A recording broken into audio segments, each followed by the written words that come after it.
Broadcast is already live, so people can hear us now. And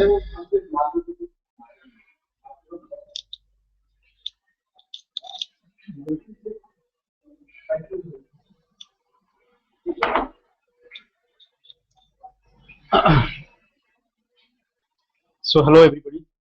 Today we've gathered here to talk about web application performance.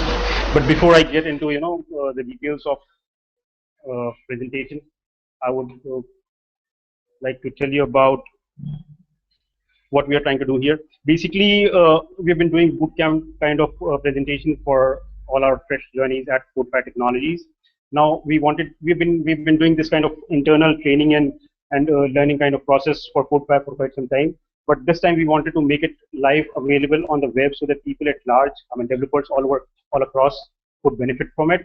They could learn from it. And if you're currently watching it, you could ask us question on our Facebook page and Google page as well. I'll be sharing a couple links here. So if somebody is already looking at it, we can yeah. So these are a couple links where people can log on and view and ask questions and basically comment on the progress. So like I've already said, this is live on Google Hangouts. Live stream of YouTube is available on codefire.in/live, and we've already shared the URLs on our Facebook and Google Plus page. So now, before I move on to the presentation, has anybody heard about what performance is? On this presentation, we are going to be covering about web application performance. So before I get into technical aspects of it, I would like to know from you what do you understand by performance? Yeah, Raghavan, tell me. How well you do a particular task. Right, yeah, take a seat. Anybody else wants to pitch in? Okay, yeah, I mean, Raghavan has rightly pointed out, basically performance is all about, how well you do a certain task. Like when we were kids, when we were, working, studying in schools, our teachers used to tell us, right, you performed very well in your class, or you've done a good job and great job, stuff like that. So performance is basically set of standards on which if you do well, you're set to perform well, right? That's what performance is. Let's go to the next slide. I've already defined, and this slide also tells you that how completely you've done task, how well you've performed on that. That's what performance is all about. So performance as such is not about there's no set standard for that. It's more about how we perceive it, how we feel. Like if a kid is doing well in class, everybody would know, oh, he's doing well in class because he's responding to the teacher, he's getting good marks in school. So it's more of perception. Let's say today 90% marks is like good performance. Tomorrow maybe 99% marks would be good performance. Like for example, we know multiple boards in India, right? CBSE board, ICSE board, and UP board and stuff. We know that when somebody gets about 80% mark in UP board, we know that's a good performance because UP board is supposed to be difficult.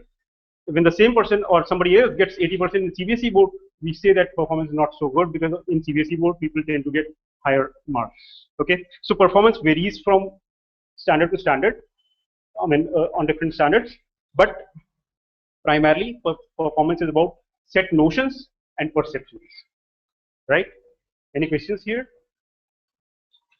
Okay, go to the next slide. So like I said, performance is all about perceptions. You can look at the slide. Basically, what perception is. Perception is basically, what we think, what we feel, and how we hear about different things happening around us. Like for example, we define that 90% marks is supposed to be good performance in CBSE board, right? That's the definition today. Tomorrow, if like more than 60-70% students get 90% marks, we'll say no, 90% is not a good performance now. Now the performance is at 95%. So if somebody is doing getting more than 95%, we'll say it's a good performance, right? So basically, this is what this slide also tells you. It's about what we think, what we say, what we do, and that's what builds up our perception. Can you go to the next slide? Right. So this is what perception is. What you feel about yourself, what people think about you. That's what perception is, right? So this is what translates into your performance. If a cat behaves like like a lion, then it's performing like a lion, right? So that's what it is. Any questions here, or I mean, you guys look a little blank. So if somebody. You said that the performance is based on the user perception. So how can we say that performance is based on the user performance? Okay. Yeah, that's a very good question. Basically, yeah, I've been telling you about marks and stuff, but let me try and relate to a very famous problem that's one of the engineers faced. Basically, when elevators were designed, you know what an elevator is, right? Right? For going up and down in a building, you can use elevator. So when initially elevators were designed, okay, people used to use that, and one of the problems that was faced over there was people used to say the elevator is very slow. When I come down from 15th floor to the bottom floor, ground floor, it takes about 2.5 minutes. So it's very slow. We need to speed it up. That's what people said.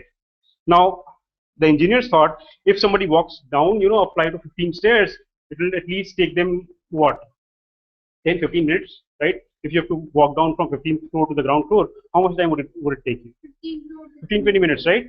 And you would get tired as well. But same thing when you're standing in an elevator and it's coming down in 2 minutes, you're saying it's slow.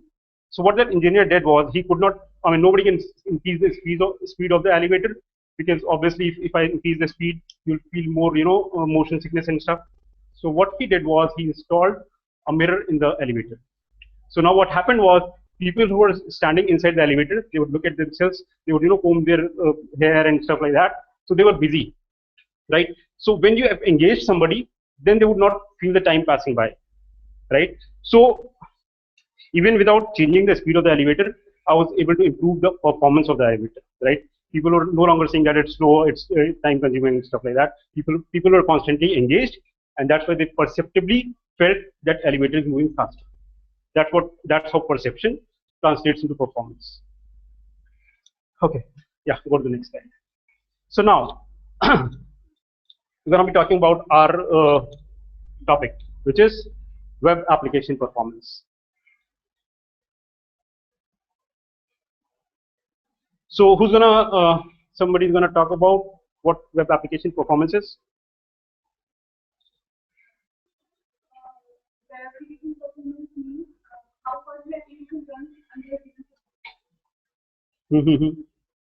Right. Anybody else wants to pitch in? Somebody else? Okay. So like Kanchan has hit the nail on the head. She's said performance is about speed. How fast a website is working, how fast, So yeah, more often than not, obviously the web performance is directly translated into how fast a site is working. We don't generally relate it to how well it's displaying content stuff, although that complements how fast site is working, but primarily web performance means how fast a site is working, how soon it's responding back, okay, how much it's able to engage the audiences, right? So like we've already discussed what performance is, how much it's more about your perception. So if a site is on standard terms, let's say if it's not able to deliver content in 10 seconds, 15 seconds, but it's able to keep you engaged, still it's able to keep you gripped to the site, in certain terms it could be performing well, okay? So like we've already discussed, performance is all about perception. So if a site is able to keep you engaged, if it's fast, if it's like running in 2 seconds, 3 seconds, obviously it's very good performing site. But parallelly, if it's not very fast, we'll discuss a couple examples where sites could be slower, but you still feel that it's very fast. So we'll discuss those examples. Let's go to the next slide. First, try and understand why the performance has to be like fast or high performance site. So this is one interesting infographic that we've prepared. Basically, this infographic depicts how many users abandon the site based on site's performance, or how many users basically, if you want to increase the user retention on the site, how you have to improve the performance and things like that. Like it says at the top there, 47% of users expect the web page to load in 2 seconds or less. Now in India, right, how many times do you see a web page loading in less than 2 seconds? Except for google.com, we don't see any page loading in less than 2 seconds, right? But the slide says if it's loading in more than 2 seconds, it's a slow site. So what do you understand by that? Would somebody want to add on that or have any questions? 2 seconds. Okay, like I've already discussed in my previous sessions as well. Basically, 2 seconds is not the limit, because in India we have started from the dial-up connections. Now we have broadband connections all across metros and stuff, but still 33 cities are still having those dial-up connections, and dial-up connections are what, 56 kbps, right? Kbps, where it's bits, not bytes. So inherently we have grown up with the internet connection that has been very slow. So 2 seconds looks like very fast for us. I mean, 2 seconds, how can a site load in 2 seconds? But when these stats were collected, when these research were done, they were primarily done in Western countries, primarily done in European countries, where internet speed is like 10 Mbps, 100 Mbps kind of network speed. That's the only place where you can get 2 second kind of load time. So that's why these stats reflect where internet or network speed is like on a high 10 Mbps network or 100 Mbps network. But besides that point, what is important is, when you're designing or creating an application, you have to keep these stats in mind. Basically, that the audiences who are going to be looking at your site, they expect the site to load within this time frame, because these research are primarily done to figure out what is important to keep users engaged on your site, right? So although we are sitting in India, we are not used to that kind of speed, but we should, when developing the application, look at these stats and try and design our application to cater to these kind of speeds. Okay. Besides that stat, there are lots of other stats on this page. Talk about mobile application speed. Obviously, in India we have 3G speeds on mobile. In US and other places you have 4G. So speeds on mobile side are also increasing. The content on the mobile side, when you're designing, it should be minimal. Like currently we have minimal design and things like that. So try and optimize the content so that the speed based or performance based statistics or parameters are met. Okay. Now this is a very interesting infographic. I bet you would have seen it somewhere. This is primarily from Times of India. It was there in the newspaper. What this talks about, and this basically tries to relate why the performance on web application impacts the user. It talks about how a slow performing website would tend to frustrate you, or you would lose track of what you were browsing. It says that, I mean, this is very important piece of information. It says that for the information to travel from our optical receptors to our brain, and for us to analyze and to maintain that information in our brains for short-term memory, the things have to be related within 10 to 15 seconds. If the delay is more than that, humans generally tend to unrelate. So if you clicked on a page and you try to load it and it's taking more than 15, 20 seconds, 30 seconds, then chances are you would forget why you have clicked on that page. Okay, so that's what this infographic tells us. Besides that, it talks about lots of other things, and this is very interesting piece of information which directly relates to this information. If it's more than 10 seconds, chances are people would tend to forget what they were looking at. And there's another aspect to this. Basically,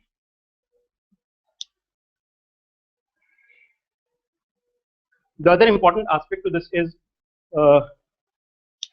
let's say I'm looking to buy a vacuum cleaner, okay, and I've searched on Google. I've opened a site, let's say vacuumparts.com.au. I'm taking that name because that's one of our clients based in Australia.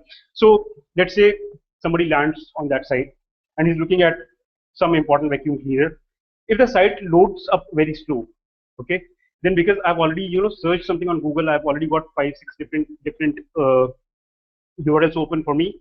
And if one site is taking longer to load, I would tend to go back to Google search and go to the other site, right? So chances are, if your site is slow, not only people would tend to forget the trail of the thought that they had in mind, they would also switch over to some other competitor's site. They would look at product there, and chances are, if that site is fast and they've got all the information that you had, they would tend to buy the product from that site. So for e-commerce, obviously, site speed is one of the top priorities. Okay. And just to take care of that aspect, what on e-commerce people generally do is, you might have heard about one-page checkout. Has anybody heard about that? What do you think? Tell me.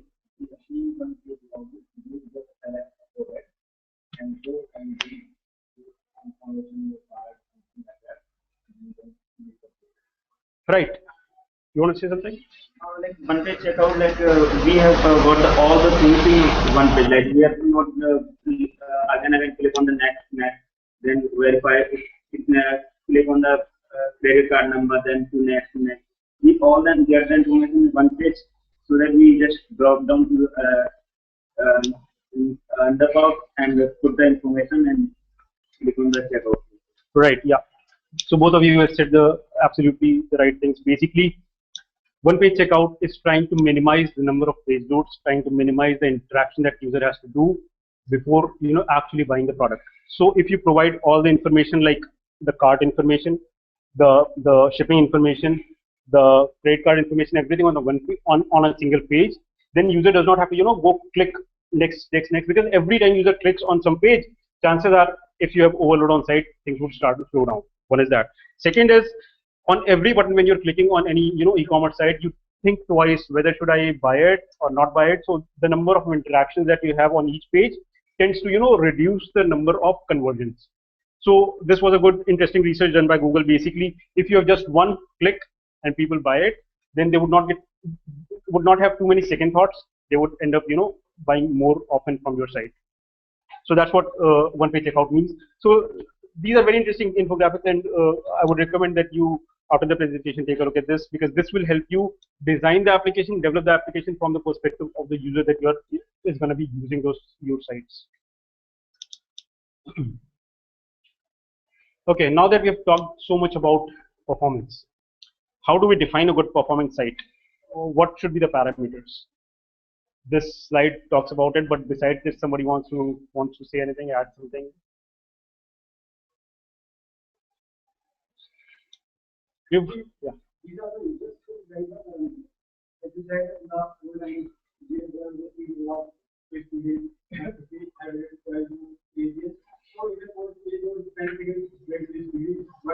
Nowadays, if you don't take the food, it's not easy.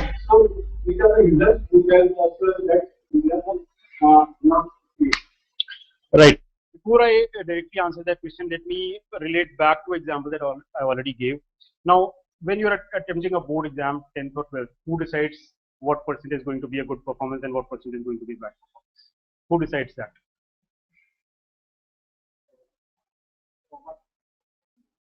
Not only topper, old statistics, right? I mean, when I'm going to attempt a 10th board exam or 12th board exam, my parents would tell me last year the topper was at 99%. You have to get there. If you go below 90%, you are not performing well, right? So old stats help us define what performance is.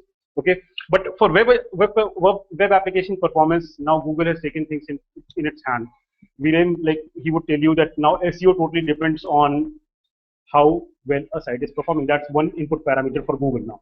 Okay, so Google is trying to tell people that 2 seconds, 3 second load time is supposed to be not. So they've also developed some tools which we'll be talking about in a little bit. So basically, two things. One is, what are the standards already? Like if I go to a 3-tier city in India and I say, oh, the website should load in 1 second, they would not even, they would think that you've come from a different planet, because they've never seen a site speed like that, because they're on a dial-up connection, they have a slow 56 kbps kind of speed. So performance is a very relative term. It can be defined only with defined parameters. Like for example, if I have a good network speed, then I can say yes, load times of 1-2 seconds are good. If I have low network speeds, then obviously 10, 15, 20 seconds are kind of okay, right? But generally, generalization is about 5 to 8 to 10 seconds. If a page loads within that, then it's kind of okay. It's not very high performing, but it's okay. User would not generally lose his trail of thoughts when looking at your site. Okay. Now, like a couple minutes back, I gave an example of elevator where somebody installed a mirror to make it more interactive, right? So one technology that has been given to us to make a page more interactive with Ajax. We have already covered that. We've talked about jQuery and Bootstrap and stuff like that, how it helps make page more engaging. So there's an interesting, GIF that I placed in here. Let's say a page is loading. In the meantime, if I show an interesting GIF like this or some other GIF, then people would tend to look at that GIF and they would not realize that time is passing by. They would still, keep engaged with your site. So basically, that GIF that came with Ajax is just to give you an appearance that site is doing something. It's going to come back. Okay. Although we all know, we are developers. We know that there is no interaction happening. I mean, that GIF is not driven by the interaction happening on the network. It's just a GIF which will keep rotating as long as it has to. So this is basically, just to summarize, good performance is totally perspective driven thing. Nowadays, if a site loads in 5 to 7, 8 seconds, it's kind of okay. And yeah, I had told that I'll be talking about some examples where,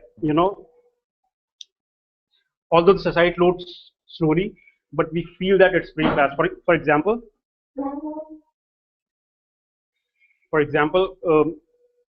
try loading Gmail page on 56 kbps or 128 kbps kind of speeds. The Gmail initial load time would be very high.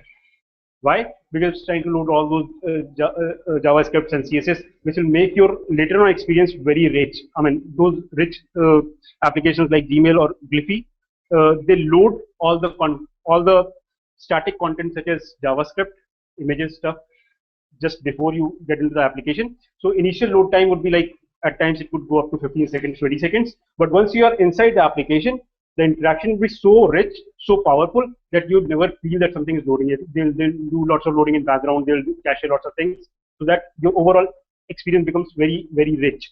And once you've used that kind of experience, then you are kind of okay to the initial load time that it's taking, right? Because given an option whether you would want to load a rich UI Gmail or a simple HTML UI Gmail, most of us often go to rich UI Gmail, because once you've logged in, you would get lots of updates pretty soon. It's primarily Ajax driven. So that's one good example of when the site loads slower, but still users tend to use that because experience is very rich. Yeah. So, what is the right time to do all of that?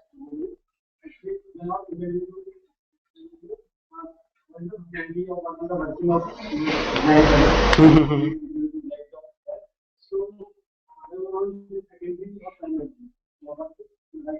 Right. Yeah, this is a very, very relevant and important question for a web developer. Basically, when to start optimizing your application, when to start thinking about the performance of it. I'll come back, just keep a note of this question. I'll come back to this in a little bit. Okay, let's go to the next slide.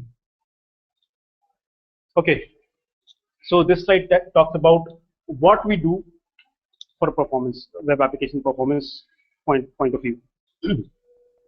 Now, let me first try and answer Anupam's question here. Basically, when is the right time to think about web applications performance? And then I'll come back to this one.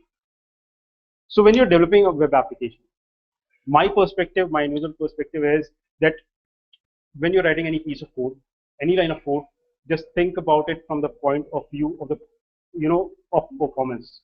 Try and write each and every algorithm to its optimal value when you're actually writing code. Write it once, do it right. That's what your aim should be. So code level performance things should happen the moment you start writing code. Okay, and that's what we try and do in CodePy technology. We basically do some pair programming. We allow the peer reviews and stuff where the peer who's reviewing the code, like Sudarshan and Mohan would tell you, right, that when somebody writes code, the other person reviews it, and based on performance, we have had long discussions about what all should be looked at when we are doing performance tuning, right at the point of writing code. But general perception, general feeling about performance tuning happens only after you've written the functional code, you've done some functional testing, then only you should come back to performance tuning of the application, because the application is already doing what it's supposed to be doing. But like I've already said, this is what I tell every developer in our company, and this is what I am repeating here again, when you are writing any piece of code, any function, any class, ensure that you've written your best code. Ensure that that code is optimal. I'm saying this because let's say you've written a functional code which is doing the requisite functions, but once it's been integrated, once you have done the integration testing, when you come to performance testing, you would see that this code is not performing well. At that point of time, you would never go back and rewrite. You generally, unless that's a crappy piece of code, you would never go back and rewrite that piece of code. You will try, and because that function or class is already functional tested, you try to improve on that, right? And the improvements would not be like unless the code is, like I've already said, is very badly written, you would not rewrite the code, right? So chances are that if you've written a bad piece of code, which is not very bad, then we would try to make changes here and there and make it work well. So try to write code as well as you can in the first go, so that when we are doing performance tuning, we can at least get past your piece of code which you've already optimized when you were writing it. But besides that, most of the performance related testing and tuning happens after the complete application has been developed and functionally tested that it's doing the functional tasks. Okay, now let me come back to this slide. So what are the steps involved in performance tuning or performance optimization on the site? First of all, you have to be able to measure it. You have to measure what is the load time, what is the performance of the site. Okay. Then if you see that okay, it's taking more than 2 minutes, or let's say more than 2 seconds or 5 seconds or 10 seconds, whatever the number is, then you try to identify, you try to diagnose what the problem is, where the bottleneck is, what is causing the delay, whether it's network, whether it's the actual code, whether it's database, whether it's, primarily obviously for one user you are going to have to use multiple servers, then it's a very bad piece of code because you would not be able to increase the performance of the site by increasing number of servers just for one user, right? So initially when you're doing performance testing with one or limited number of users, the number of servers and load balancing of servers would not come into play. That would only come into play for huge amount of loads and stuff when you are into scalability related things. So basically on the diagnosis level, you would generally talk about network delay, network latency. You talk about the HTML code, you talk about the PHP or Java code that you've written, and then you talk about the database developing. So once you've identified the bottlenecks here, you would go back and fix it, right? Once you fix it, then obviously you'll have to go back and remeasure it, how much improvement is, and if you think the improvement is not good enough, or you can further improve it, this cycle would continue, and this continues endlessly. You continue to improve the performance, you continue to measure it, continue to diagnose bottlenecks, and try to eliminate it. Up to a certain level, for a certain level of load, if your site is scalable, scalability is also a very important term, but we'll come to that later. So if your site is scalable, then obviously after a certain level, you would not be able to optimize it based on CPU or RAM. You would have to increase the number of servers that are coming into play. So that is something that we'll talk about in a little bit. Anybody has any questions? Everything's clear? No questions at all? Okay. So, yeah, okay.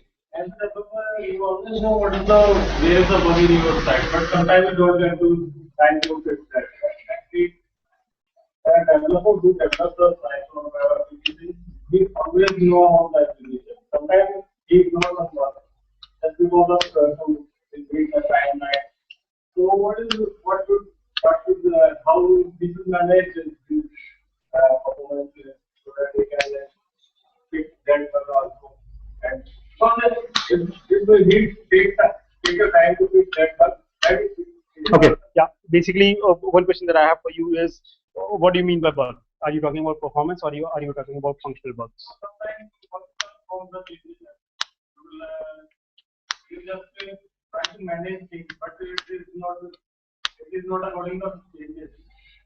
I think initially client says about the maturity about the working, but later is mostly Start talking about performance. So I'm assuming that your question is related to performance, although I've not been able to completely get the question. So, like I've already said, clients are primarily focused about the functionality of the site, how it's looking and feeling. Okay, that's the prime concern of the client while the application is getting developed. The moment you develop it and put it on the live server and they see lots of load coming in and application performing slow, that's the time they'll come back to you and say, oh, the site is not performing, it's not scaling up to the load. But as a developer, it's your responsibility, or the architect who's involved with you, it's his responsibility to schedule some time out for performance related testing, and that would only happen once you've satisfied the client with the functional specs, once you've met the functional aspects of the application, then only you can get into the performance testing. So basically performance related stuff starts right from SRS stage, where we are documenting all the functional details of the system. At that point of time, we discuss with client and figure out what kind of load is he expecting on the site, what kind of user visits is he expecting on the site. Let's say the 6 months kind of vision for the client is 5,000 users, probably less than that. If it's a startup, 5,000 users, if you're getting in 6 months, that's a good start. So if the client has already told us, okay, it's going to be 5,000 users in 6 months, then we would tend to test the application for 5,000 users when we are delivering it, so that for next 6 months it's able to scale to the performance, and then we'll think about it again. So, but yes, during development phase and during deployment phase, client is only concerned about functionality and look and feel. It's us onus lies on the developers to ensure that whatever is mentioned on this SRS, whether it's 5,000 users, 10,000 users, 5 million users, we have to load the application to that level and ensure that its application is meeting those performance related parameters. Okay. So measure is all about, initially you measure it with a single user or multiple test user within the company, and then you try and load it to the SRS specifications, whether it's 5,000 users, 10,000 simultaneous users, and then once you move it to production server, then you keep monitoring the speed of the server and keep optimizing it as required. Okay, so second step, as we already said, is diagnose, right? Figure out where the problem lies and figure out why the problem is there. So to do that, we use multiple tools, which I'll be talking about in next slide. Basically, we try to identify problems at JS or HTML level, right? Then second thing is look at the code, do a code review, figure out if there's some bottleneck in the code, somebody's written an infinite loop which is not ending at all, so something of that sort. Or we look at the database, the design of the database, how it's being used, things like that, if we have to increase memory for database servers. Server level is something that comes towards the end for the scalability of the application. Basically, if it's performing well on a single machine, then we try and do a load balancing and try and add multiple servers and speed it up. So server level would not happen during the development cycle. But if you are developing an application which already, let's say 50,000 users or 100,000 users are already using, and you are migrating the existing application to a new infrastructure, then obviously your performance tuning steps would ensure that this application runs fine on multiple, let's say, EC2 instances, right? You know what an EC2 is, right? AWS EC2, you've heard about it, right? Somebody say yes, right? Yeah. Okay, so so for an application which is being used by 100,000 users or 200,000 users, you would try to optimize it to on multiple EC2 instances and try and see if it's working well or not. So basically, server level does not get used almost in every second application, but the rest of the initial three and the last one would trigger in most of the performance tuning kind of scenarios. Go to the next slide. So this is where we are talking about what all applications or tools we can use to diagnose the problem, to identify the bottleneck so that we can fix it and retest it. Yeah. So what is the most responsible for the flow between the site?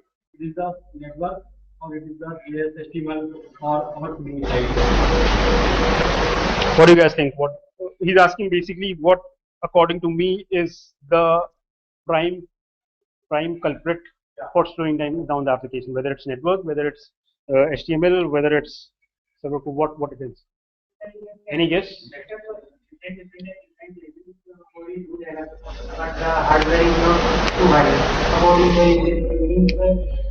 we are not increasing value. So this can be for your hardware.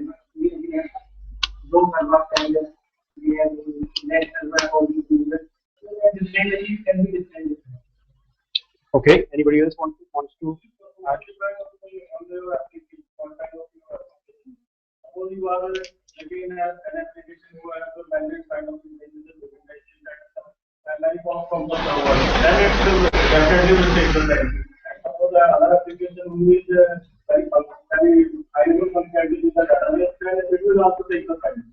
So it is depends on the your application, especially on the HTML and your images and your information, and it has to go on your database applications and developing data will taking time to get the response. So it depends on the your application. Right. Any fresher wants to pitch in? Because these are all developers. They would start fighting if not, restrained about the performance things. But any fresher has any perspective on this? At different levels, we are facing different problems. The question was What's the main culprit for web application performance? whether it is HTML, whether it is a network, whether it is functionality. But then basically at certain times where network is slow, we face the problem of network as a functionality is not moving well. So we can say that it is basically at different levels we are facing different problems. It is not focused on whether it is a network part or an HTML part. Right. Okay, let me let me put another question to you guys. Basically, let's say your application, let's say Ankit, your application is not performing well. Let's say we have deployed it on the web server and it's not performing well. What is the number one excuse that developers or developers give for a non-performing application? Right? Network is slow because, and this at times, so this is the number one culprit basically for a web application because it's talking over internet. There are so many there can be so many hops, like if the server is hosted in US and you're accessing it in India, intercontinental, those fiber optic cables would be used and stuff like that. So basically the biggest bottleneck for a web application is internet. I'm not saying it's the biggest culprit, it's primarily the biggest bottleneck. If you are trying to access a site which loads well here in Noida because we've got very good internet speeds, but if you go back to your hometown or your villages and try and access that particular same site, it would slow down drastically. Why? Because the network speed is slower there.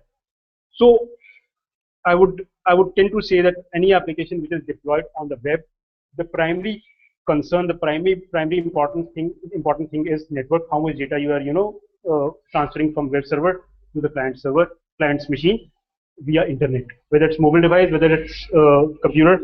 So anytime you're designing or architecting a solution, try and architect it in such a way that the transfer of data from your server to the client is minimal, so that this well-known bottleneck which exists, which is called internet, is no longer a bottleneck for your application. We'll talk about how to design those applications, how to take care of that. But to answer your question, this is the biggest culprit for a web application. But without this culprit, the internet applications would not even exist, right? So we love this culprit. We want internet to exist and flourish, but we want it to be at higher speed so that our applications run fast. So okay, let me come back to these tools.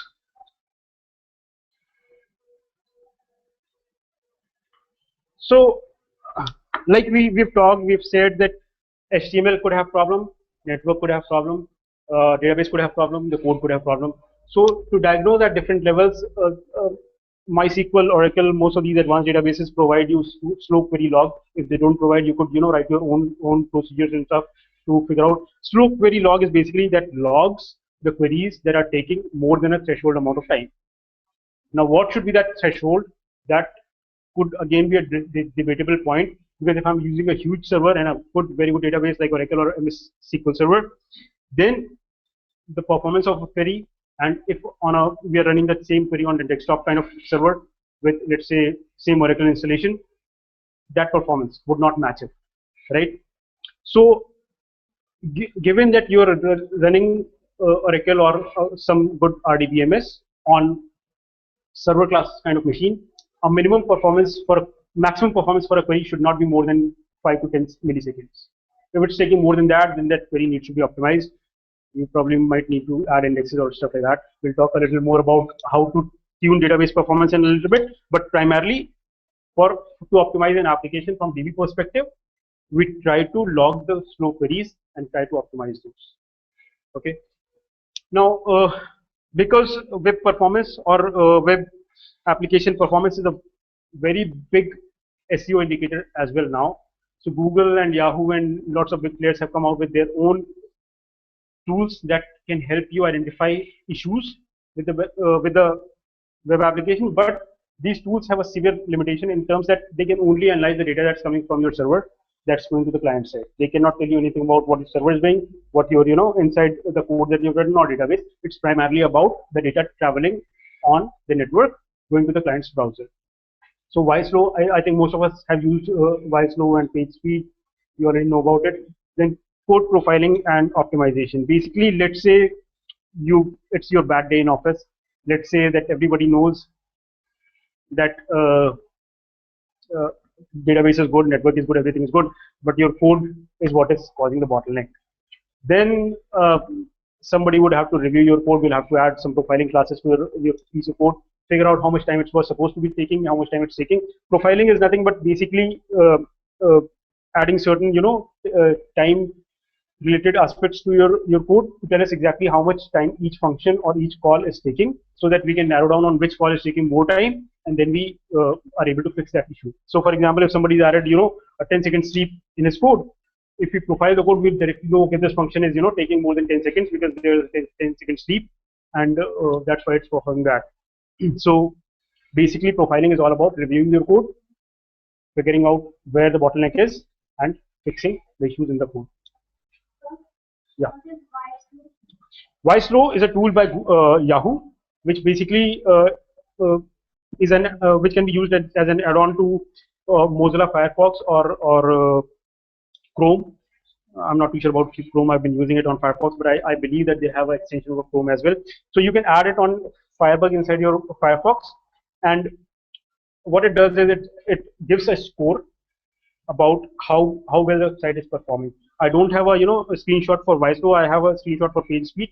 I'll go to the next slide and tell you what aspects it covers. But YSlow is pretty much parallel to that. Okay. And then there are certain web-based tools, right? Which basically, if you provide the URL of your site, they would just crawl that site and they would collect information from the site. They are pretty much similar to what YSlow or PageSpeed does, but YSlow or PageSpeed has to be done on your browser. These are independent. I mean, let's say I do a YSlow or a PageSpeed, and my network speed itself is slow. Then YSlow or PageSpeed would tend to say that the site is taking too long. So in those scenarios, what we do is we try to load the site on a web server, for example, these two, and they tell us how much time it took, for the site to load in US, for the site to load in Australia, for the site to load in China. I have a screenshot from webpage test.org. I'll come to that in a bit. Okay, so this is a screenshot of PageSpeed.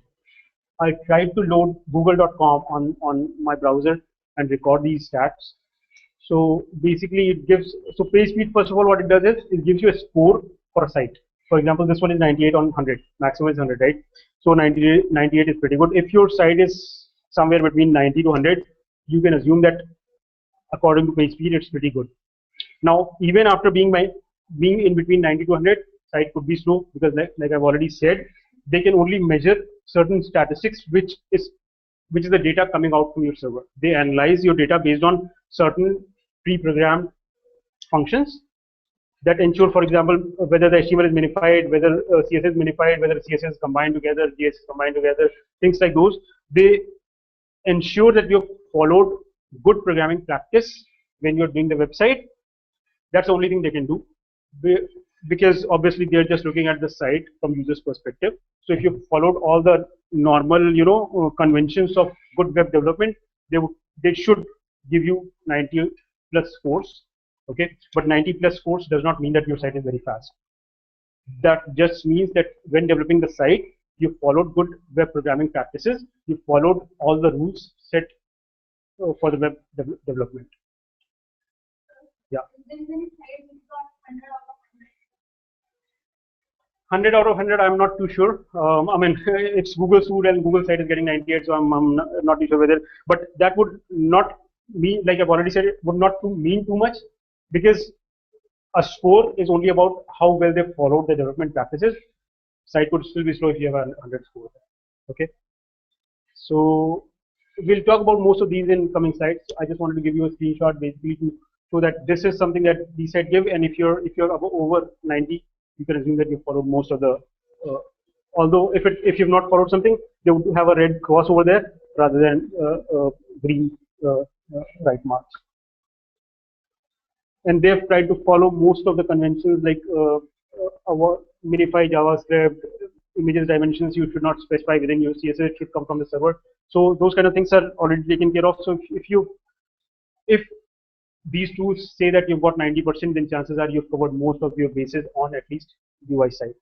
Okay, that's yeah. So how they are analyzing this speed? Although they are not saying that it is the speed from the server to the client. Page speed is the name of the tool. Does not mean anything about. It's not related to anything about page speed in itself. This is the name of the tool. Like we said, buy slow and page speed. So this is the name of the tool. That's why it says page speed. But this score is only about your web code that it's able to analyze and figure out whether you've followed the best practices or not. Okay.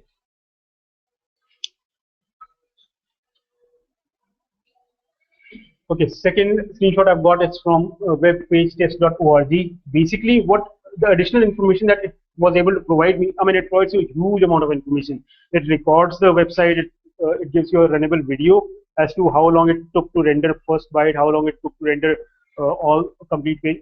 All the details are present in the site. I've just taken a snapshot of top couple lines because I wanted to make a point that if you're following all the good practices, then basically, like for example, Gmail. First load time for Gmail would be huge because it's loading all the JS, all the CSS and stuff. But second load time for the same page would be minimal. Like for example, in this case also, the first load time was 35 seconds, second load time was 3 seconds.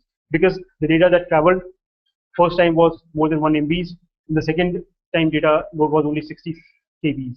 So if you're navigating on a site, let's say you browse the home page and you're navigating to a next page, and if the code has been implemented well, then they would have cached most of the images, they would have cached most of the JS. So second time when you're browsing to the next page, you're not loading all those data. So the experience for the user has gone 10 folds, probably more, from 35 seconds to 3 seconds. But according to any standard, 35 seconds is like too slow. People would not even load your site second time to view the second page. So basically what it has provided me is a relative comparison between first loads and second loads. And besides this, obviously it gives me lots of information, useful information that is very handy for a web developer. But this one is also restricted in terms that in same terms as YSlow or page speed, because it's only looking at your HTML data. It's looking at your images, CSS, JS, and things like that. It's not looking at your server code or implementation on that.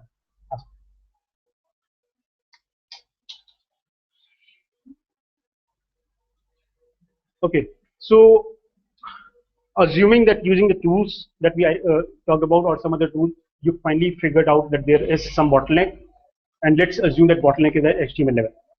When could be a bottleneck be at HTML level? Any example you guys can quote? Why would an HTML would not perform well? Why would HTML not be performance compliant? When would we say that HTML is performance compliant or well written? Yeah, HTML is standard by the because you are working on a single OS, working on your OS and your browser. It doesn't mean that as a user who is using your doing same or same browser and same kind of like user may be used in a smartphone, tablet. So everything should be defined for the standard of HTML. Right. So if your site is well formatted and echo error by the according to the WPC standard, then it will perform every kind of device and every kind of OS and every kind of browser. So it is just validation of is just doing that your Right. Yeah, basically, like he's correctly pointed out that it's about the compliance to standards. If you're complying to the standards set by the WP consortium, you at least you'll ensure that any browser that is compliant would be able to load your site well. Okay, one is that. Second is if you're like these are times of HTML5, we should not be using lots of tables and old HTML code in our HTML side of code, because divs basically once they start, once a div related code has reached a browser, even if it's like part code, they would start rendering it. And by rendering it, at least user would be engaged. Okay, I'm looking at something and something is started to come in. So they would start getting engaged. They will feel that the site is performing well. If the same piece of code is written in table format or a div format, unless the complete web page has loaded on the browser would not be able to show the content if it's written in using tables and stuff. But if you've written the same code using divs, although the content of everything is same, browsers would start rendering your HTML much before the complete document is loaded, right? So that gives that although that would be like less than 2 milliseconds, 3 milliseconds, or probably a second, but that would appear as faster performance for the user. One is that. He's already said there should not be any errors in your HTML code, because if there is a, let's say you have a tiny bit of error in terms that your code does not have favicon GIF. So what it will do for the browser is browser will look for that. It will not find it. It will look for 404, and then it will probably prompt for 404 and handle that error, right? So even a tiny 2 KB GIF or JPEG image or a PNG icon image, basically which should have loaded in less than a few milliseconds, is causing browser to get delayed because of that error coming in for 404. So ensure that your code is error free, ensure that your code is validated for XHTML standards, and ensure that you followed latest design trends, you followed HTML5. And then this is very important parameter that we've already discussed in the previous slide, right? If the content is cached on the browser side, the browser would send a request to server telling that I've got your content, whether you've got something better, or if not, I'll use my own, right? That's what cache does. So although it will send a call to server would not send that bulky data again, 1 MB kind of data, and the browser would use its internal cache and render the page. So that will make your application pretty fast. So when you are developing the application, when you are finally optimizing it for performance, ensure that cacheable data gets cached. Don't cache anything which is dynamic, which is changing on every call. Okay.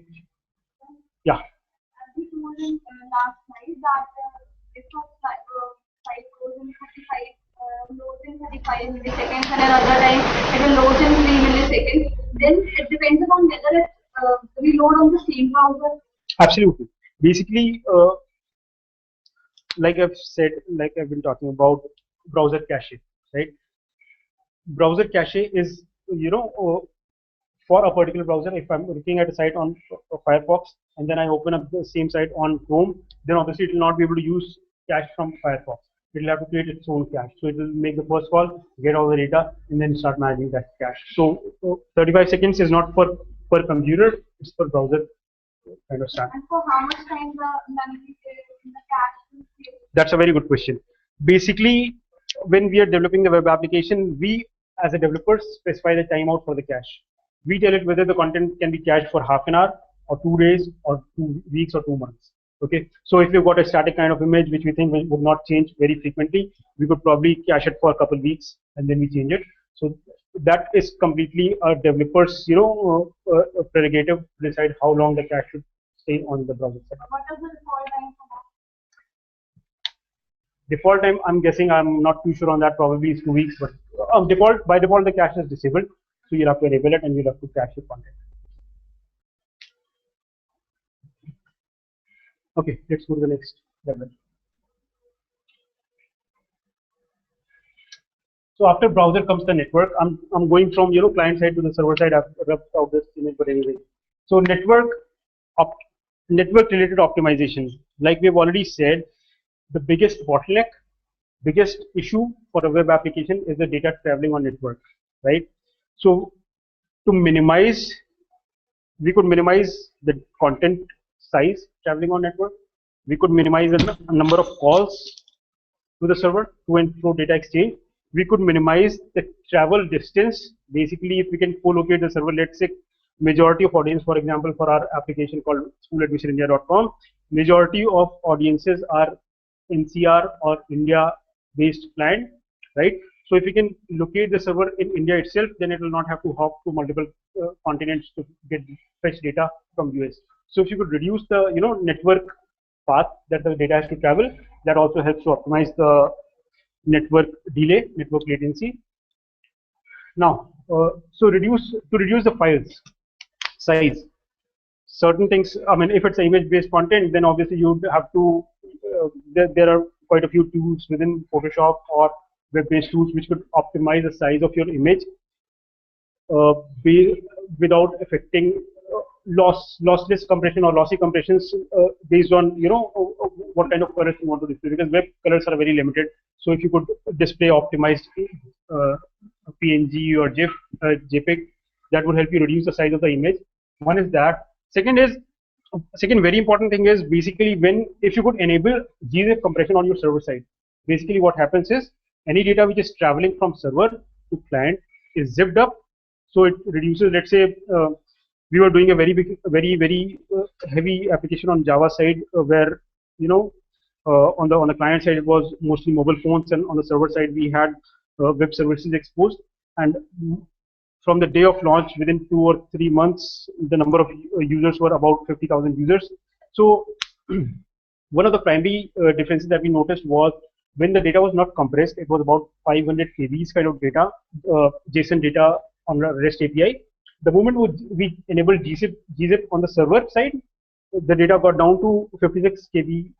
So there was 10 times, because it's all raw ASCII data which was on JSON encoding.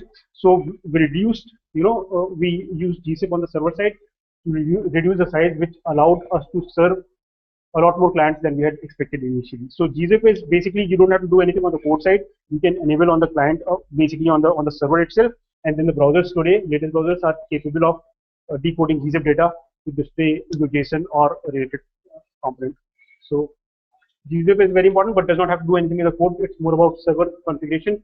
CSS and JS, basically when you're initially writing JavaScript or CSS, you write it as a developer. You write, ensure all the developing practices in terms of well-written formatted code. But that formatting is only for developers, right? Once we are trying to deploy it, even a single space or a variable name increases the byte size of the code, right?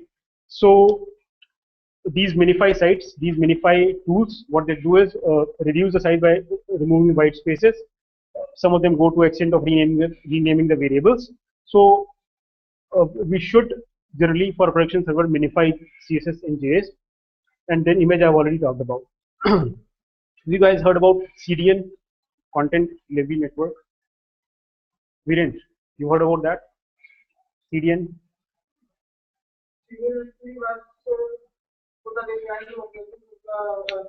For the website, our website is for supporting global world, and we have different servers in different locations. So if anybody searching the website and is browsing the website in a particular country, then CDN network server sends on data like image, video, or this program site to the websites of masters.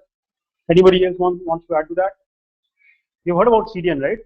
Everybody has heard about it, right? CDN is basically, like it says, Content Delivery Network. Basically, these are servers that can, let's say, these are servers that can cache your image, JS or CSS related data, okay? And they can let's say I've deployed an application on AWS infrastructure, okay?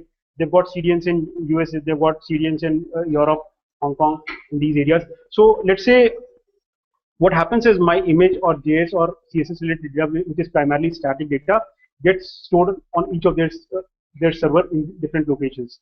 Now, when somebody is trying to browse the site from India, it would pull that image, it would pull that CSS and JS from their nearest server, which is probably Hong Kong for India, or maybe if they have servers in India. So it will pull those static content from these servers and dynamic content from my EC2 instance that I've allocated. Okay, one is that, so it caches these files, and then one very important aspect of CDN is Basically, our browsers have put a limit of 4 simultaneous connections to a domain. So let's say I have got all the content for my site on codefire.in, okay, and let's say to load one page, at least browser has to make 50 calls. Let's say there are like 15-20 images, 5-6 JS, and some HTML and related calls. So if there are 50 calls, then obviously browser will do it one after that. Like it will do 4 calls and then wait for those 4 calls to finish and then load next 4. So it will be more of a sequential loading when initial 4 calls have finished, right? But what CDN does is, if you use a CDN to deploy your site and file, then these are various different server calls. Then the browser can make 4 calls to codefire.in and make 4 different calls to other CDN servers. So it will be able to do multi-threading on its calls and pull all the data simultaneously to render it fast. So this is one big advantage of using CDN. And then they have distributed data centers. They can have it in US, Hong Kong, anywhere. And one important thing is, like for example, when we were developing on Magento, it provides a very good admin side interface to combine all the JS, combine all the CSS in just one call. So browser would not have to make 10 calls to load all the CSS. Browser would not have to make 10 calls to load all the JS. It will all be combined and minified, so that will reduce the number of calls. Questions, comments, anything? No? Let's move on to the next. Okay, so code level, like we've already talked about, review the code, profile the code, and change algorithms if needed. That's a worst case scenario. If somebody's written a poor code, you change the algorithm and change the thing. And then it is generally avoided at a later stage of project development, because that could lead to functional change in application, which could lead to functional testing and the complete life cycle of application development. Let's go to the next one. Server level. So let's assume your application is performing well on one machine. It's able to take the load that you have designed it for. Then comes the server level, where you would want to increase the number of servers, probably on demand, if you're using a cloud-based AWS or Rackspace or something like that. Increase the servers on demand based on how many users are currently using the site. So if you've implemented things on AWS side, basically you would write some APIs to dynamically load some EC instances with latest code that you have deployed on the server, and that EC2 instance would be. Let me go to the next slide. Okay, let's go to the next slide. Let me talk through from this one. So basically, generally, if you've developed thing on to take care of scalability aspect of application based on new client joining in, you would have a load balancer at the front end. This load balancer could have a sticky session kind of implementation, wherein if you've got, let's say, 2 EC2 instances, and on each one of them, let's say, first call that came from Sudarshan is routed to the server, and the second call first call that came from Ankit was routed to this server. And if I have session kind of management which is specific to a machine, then this load balancer will have to be intelligent enough to route all calls from Sudarshan to this machine, right? Because his session was maintained here, and it will have to be intelligent enough to route all calls from Ankit to this machine. If we don't have that sticky kind of load balancing sticky sessions implementation, then if the session for Sudarshan was maintained on this machine and the second call went there, then it will try to ask you to log in again, which will be a bad user experience, right? So generally you have a load balancer, and then you have EC2 instances. In this case, I've just displayed 2, and you would have a S3 storage for images and content, which will be delivered using CDN, which they call CloudFront. They have their own CDN, and then you have database on RDS, or you could have an EC2 instance. Generally, you would use the RDS, which will be connected to both of your EC2 instances, or if you spawn new EC2 instances on the fly, they would also connect to the same MySQL database, and then you could have a replication of MySQL database on different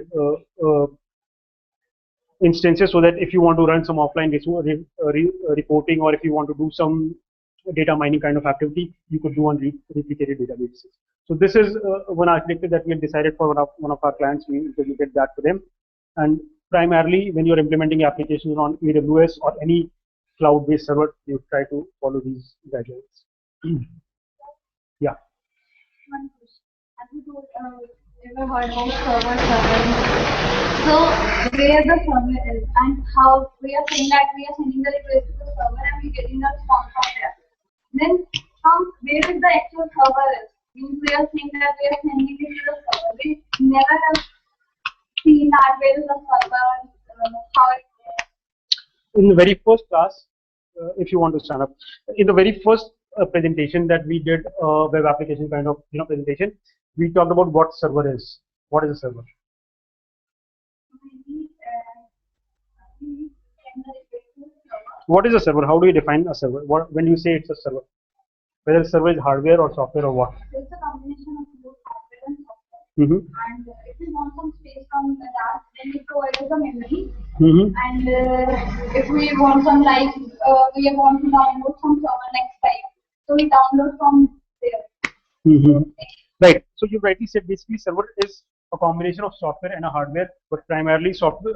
Initially, I mean, server is a class of machine, okay, and a piece of special software running on a machine is called server, which continuously listens for your requests and responds to that. Okay. So like you said, where is the server? Server could be this machine sitting here. It could be a machine sitting in Amazon's office or their data center. It could be a machine basically anywhere on the world. Okay. The only important point is how do we map a domain name? Let's say, for example,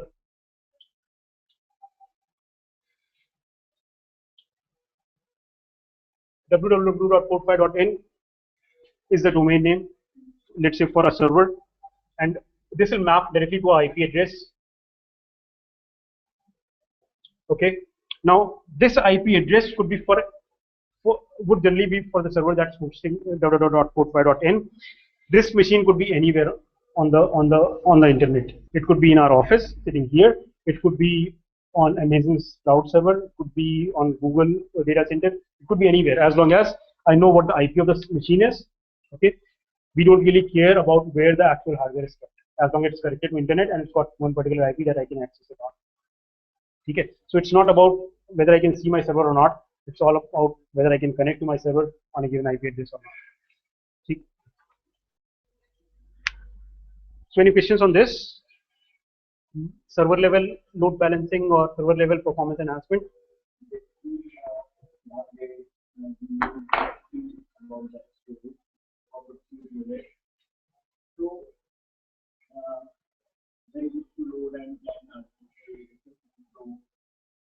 So how areas to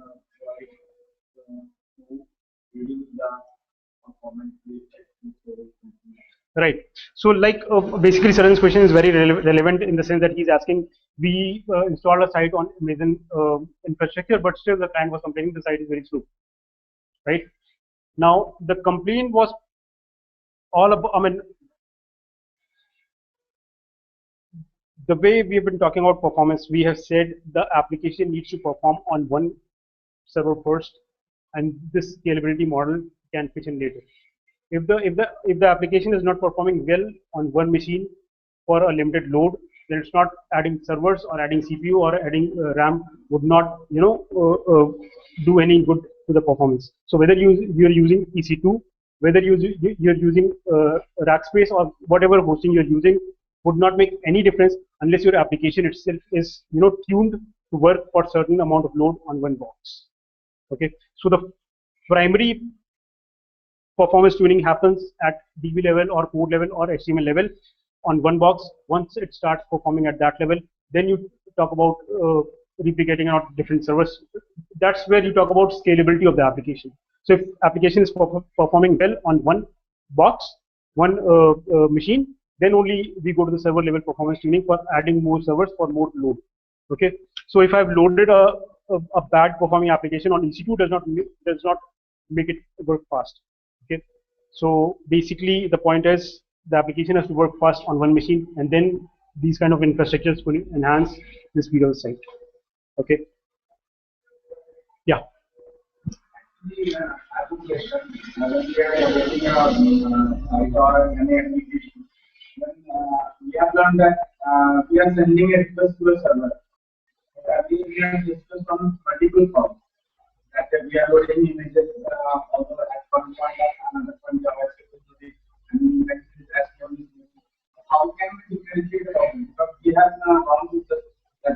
making a call to server, and the server is responding. Right. Basically, I'm not sure if you looked at Firebug or if you looked at tools like that. When you make a server call www.codefire.in, the moment you type that in browser, multiple calls are initiated from the browser to that site to load. I mean, the HTML, whatever CSS, whatever JS, whatever images you've included in your HTML code have to be fetched from server, right? To fetch those, individual single connection will have to be made from browser to the server to fetch that information. Okay, so although you've just written codefire.in on the URL and you're expecting this one call to fetch everything, ultimately from a coder's perspective, anything that is included within the HTML page is an independent entity in itself and will have to be fetched on a separate connection. Okay. Yeah, let's go to the next slide. So after the server thing, let's come to the database level. Like I've said, first thing is once you have designed the database, once you have some tables in there, you'd want to after you've done the functional logic of the application, you would know what all columns are constantly being searched, what all tables are being hit for table scan and full table scan kind of thing. Then you would try to add indexes to those columns and try and optimize performance. We've already discussed lots of this in Anupam's session for database tuning, right? And then one of the key guidelines for designing your application should be that for any query there should not be more than 3 joins or at max 5 joins, because if your join is exceeding 5, then probably there's something wrong with the application design itself, architecture itself. So ensure that none of your database calls has more than 3 table joins, and in extreme cases more than 5 table joins. Then there's one very good feature of MySQL. Basically, you can cache the result of the query. MySQL query cache. What it does is, if you've got a bulky query, you can ask MySQL to cache that data in MySQL itself, and next time when you make the same query call, it will basically fetch from that cache. Okay. So if your application is on the home page itself, you've got some very big query. You have to fetch data from the database. This feature could come in very handy because that query would be called by every on every home page rendering call, right? So if the MySQL has cached the result, it will be able to result without hitting the database, actually the tables itself. So this is one important parameter for MySQL. And then basically the engine that you're selecting for your MySQL database, InnoDB or MySAM, they have their own individual optimization parameters that you could use to optimize the database itself. Let's go to the next slide. Yeah. So basically on the higher level, let's say you've optimized your code, you've optimized everything else. That's when the caching concept on server side comes into play. One thing is you could cache the HTML bytecode. You could use PHP accelerators or on Java side the bytecode, or you could use third-party application like Varnish to cache the HTML result and display it from there. The second thing is hitting database is one of the most expensive calls for a web application. So if you could cache the results, like we already talked about MySQL query cache, you could have code level implementation for query caching. You could also have memcache, which stores the complete call and its result on memory side. When dealing with cache, the most important issue that comes up is when to revalidate cache, when to invalidate it, when to refresh it. So always take care. I mean, these concepts have to be implemented by advanced programmers. They should not be done by basic entry-level programmers or 2-3 year kind of experience. But I've included these here because they can dramatically increase the performance of your application, and you should know these terms. And in long term, we'll talk about these as well. Let's go to the next. Okay, so let's now talk about questions that you guys may have. I might not be able to answer. Yeah, go ahead. Suppose we have a heavy image or video and we try to upload on the server, and last days try to upload a heavy video and just hit the upload button, and it is going to uploading and taking 1, 2, 3, 4, 5 and there's a percentage shown this taskbar during this uploading for 2, 3, 4 seconds like that, and then sometimes I use a message which use your MySQL gone away.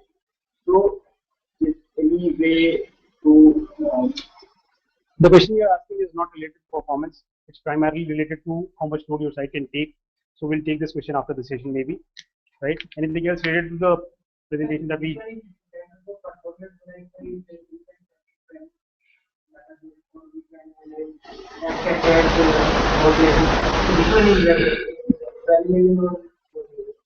Basically, to implement caching concepts on the code level, you probably have to have the developer who's doing the cache management has to probably be a lot more knowledgeable, you know, when to read. Okay, let me try and explain it from a different perspective. When you are writing specific code for handling certain things, you have greater amount of flexibility. You know, when you're writing your own code to handle something, you can specifically optimize it for the scenario at hand, right? For example, let's say I'm developing a site on which one query I know that is very heavy, right? And if we make that query all the time, the database might crash or might, you know, be severely loaded. But if in that scenario we are using MySQL query cache or database level query cache, database would not generally on itself be intelligent enough to identify that this call has to be always cached and the other calls have to be cached as and when required. It'll always, you know, let's say I've given 10 MB kind of storage for the query cache, so it will not always only cache the important query that we want to cache. Whichever query comes in, it will you know, put on top of stack and remove older queries from the bottom of the stack of the queue. Okay, so it could be that the important query that we wanted to handle was at the bottom of the queue. It got pushed out just because of the new query that came in, right? So if in those scenarios, it will be beneficial for you to implement your own caching mechanism, because you know your application, you know which query should be cached and which one should not be. But in the same breath, I would like to say that implementing cache management is not everybody's task. It has to be done by advanced programmers. You would use some external libraries like Memcache and stuff, but handling Memcache itself is a big job in itself. When to revalidate cache and things like that. So if you leave it to MySQL, chances are it will be able to manage things better than you would. But in extreme scenarios, yes, we have to go back and implement the whole thing on ourselves. Yeah.